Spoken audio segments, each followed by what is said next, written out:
نحمده ونصلي على رسوله الكريم أما بعد فأعوذ بالله من الشيطان الرجيم بسم الله الرحمن الرحيم فألف بين قلوبكم فأصبحتم بنعمته إخوانا صدق اللہ العظیم۔ میرے محترم دوستوں اور بھائیوں، دنیا کے اندر جو لوگ اللہ کے لیے ایک دوسرے کے ساتھ محبت اور الفت کرتے ہیں اور تعلق رکھتے ہیں، قیامت کے دن ان کا امتیازی شان ہوگا، ان کو اللہ کے ہاں خاص مقام ہوں گے اور وہ اللہ کے قرب و جوار میں ہوں گے اور ان کو ایک امتیازی حیثیت اللہ تعالیٰ عطا کریں گے۔ جو دنیا کے اندر محض اللہ کے رضا کے لیے اور اللہ ہی کے دین کے لیے، اللہ کے لیے ایک دوسرے کے ساتھ تعلقات، محبت اور الفت کریں گے۔ حضرت عمر رضی اللہ تعالیٰ عنہ کی روایت ہے، رسول اللہ صلی اللہ علیہ وسلم فرماتے ہیں: ان من عباد اللہ لاناسا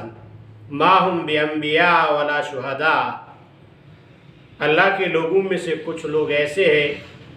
جو نہ انبیاء ہوں گے نہ شہداء ہوں گے، ولیکن یغبط هم الانبیاء والشہداء یوم القیامت بمکانہم من اللہ۔ لیکن ان کا جو مرتبہ اور مقام اللہ کے ہاں ہوگا قیامت کے دن، تو اس پر انبیاء اور شہداء بھی رشک کریں گے، یعنی اللہ تعالیٰ ان کو اپنا یہ مقام عطا کریں گے کہ اس اپنے ہاں ان کو ایسا مقام عطا کریں گے جس کو دیکھ کر انبیاء اور شہداء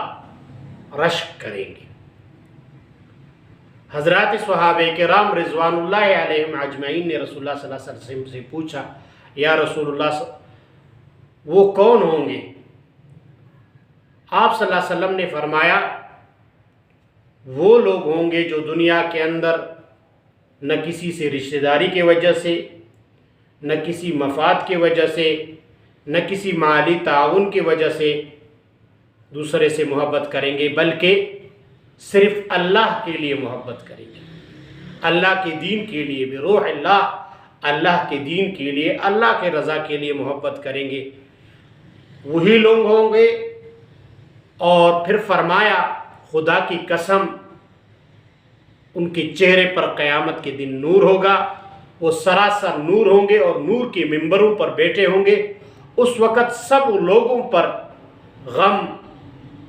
اور ابتلا کا دور ہوگا اور غم و پریشانی سے لوگ گزریں گے، لیکن وہ مطمئن ہوں گے، وہ اطمینان کے ساتھ ہوں گے، نہ ان پر غم ہوگا نہ ان پر خوف ہوگا۔ پھر آپ صلی اللہ علیہ وسلم نے یہ آیت پڑھی: الا ان اولیاء اللہ لا خوف علیہم ولا هم یحزنون۔ جو اللہ کے ساتھ خاص تعلق رکھتے ہیں، یعنی اولیاء، اللہ کے دوست، قیامت کے دن ان پر نہ خوف ہوگا نہ پریشانی ہوگی۔ آپ صلی اللہ علیہ وسلم نے یہ آیت پڑھی۔ مطلب یہ ہے کہ یہ لوگ،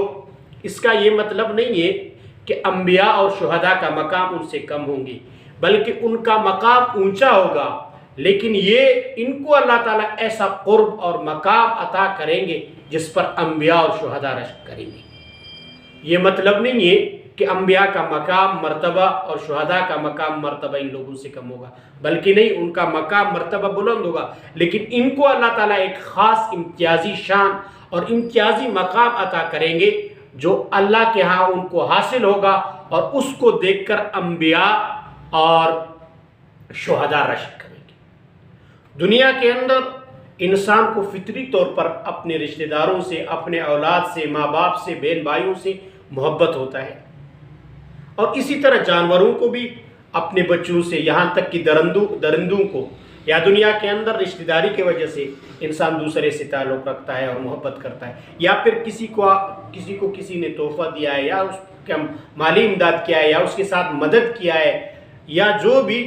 کسی قسم کے مفاد کی وجہ سے وہ دنیا کے اندر کسی سے محبت رکھتا ہے اور تعلق کی وجہ سے، دنیاوی مفاد کی غرض کی وجہ سے۔ لیکن وہ لوگ دوسرے سے ایسے لوگ ہوں گے جو دوسرے سے نہ رشتہ داری کی وجہ سے، نہ کسی احسان کے بدلے میں، نہ کسی مفاد کے بدلے میں، نہ کسی غرض کے بدلے میں، بلکہ صرف اللہ کے رضا کے لیے، اللہ ہی کے لیے اس سے محبت رکھیں گے، تو ان کا یہ شان ہوگا اللہ کے ہاں، ان کو یہ خاص امتیازی مقام ملے گا اللہ کے ہاں کہ وہ ایسے مقام پر ہوں گے جس کو دیکھ کر انبیاء اور شہداء رشک کریں گے۔ تو یہ اللہ کی طرف سے ان کے لیے ایک خاص شان، امتیازی مقام اور امتیازی حیثیت ہوگی۔ اور پھر حضرت ابو ہریرہ رضی اللہ تعالیٰ عنہ کی روایت ہے، فرماتے ہیں رسول اللہ صلی اللہ علیہ وسلم نے فرمایا ان اللہ تعالی یقول یوم القیامت، قیامت کے دن اللہ تعالیٰ فرمائیں گے این المتحابون بجلالی اليوم اظلهم ظلی یوم لا ظل الا ظلی، کہ اللہ تعالیٰ قیامت کے دن فرمائیں گے وہ لوگ کہاں ہیں جو میری عظمت اور جلال کی وجہ سے ایک دوسرے کے ساتھ محبت کرتے تھے، آج کے دن میں ان کو اپنے سایہ میں سایہ دوں گا جس دن کوئی سایہ نہیں ہوگا۔ یعنی اللہ تعالیٰ یہ اعلان کریں گے، اللہ تعالیٰ کو تو خبیر و بصیر ذات ہے، وہ اس کو سب کچھ پتہ ہوگا، لیکن ان کے امتیازی مقام کی وجہ سے کہ اعلان کریں گے کہ لوگ دیکھیں گے، ان کے سامنے یہ ظاہر ہوگا، ان لوگوں کو اللہ تعالیٰ اس انداز سے پکار کر بلا رہے ہیں کہ انہوں نے صرف اللہ کے ذات کے لیے، کسی دنیاوی مفاد کے لیے، کسی دنیا غرض کے لیے، کسی قرابت داری کے لیے دنیا میں محبت نہیں کی تھی ایک دوسرے کے ساتھ الفت، بلکہ صرف اللہ کے رضا کے لیے انہوں نے الفت اور محبت کی تھی۔ تو اللہ تعالیٰ قیامت کے دن ان کو اپنے عرش کے سایہ میں جگہ دیں گے، جس دن کوئی سایہ نہیں ہوگا۔ اللہ کے سایہ سے مطلب مراد وہ اپنے عرش کے سایہ میں۔ تو یہ لوگ جو اللہ کے لیے دنیا کے اندر کسی کے ساتھ تعلق رکھتے ہیں، کسی سے الفت اور محبت کرتے ہیں، اس میں کوئی دنیاوی غرض نہیں ہے، کسی قرابت داری کی وجہ سے بھی نہیں، کسی دنیاوی مالی لین دین کی وجہ سے بھی نہیں، تو ان کا ایک مقام تو یہ ہوگا کہ ایسا مقام ایسے مقام پر فائز ہوں گے کہ جسے دیکھ کر انبیاء اور شہداء رشک کریں گے۔ اور پھر دوسرا یہ ہوگا کہ اللہ تعالیٰ ان کو اپنے عرش کے سایہ میں جگہ دیں گے۔ اللہ تعالیٰ ہمیں ان باتوں پر عمل کرنے کی توفیق عطا فرمائے۔ وآخر دعوانا الحمدللہ رب العالمین۔